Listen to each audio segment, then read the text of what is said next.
2 sendok, kemudian ditaruh di piring untuk proses ritual secara jarak jauh nih guys.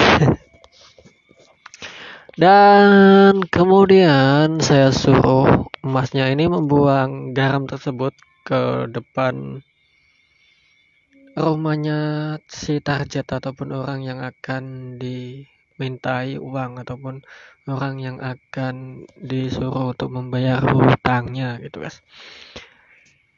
Dan kemudian saya kasih jawabannya sebelum membuang garam tersebut, karena pasti ada jawabannya gitu loh. Sesuatu yang kita buang ya tentunya ada jawabannya gitu kan.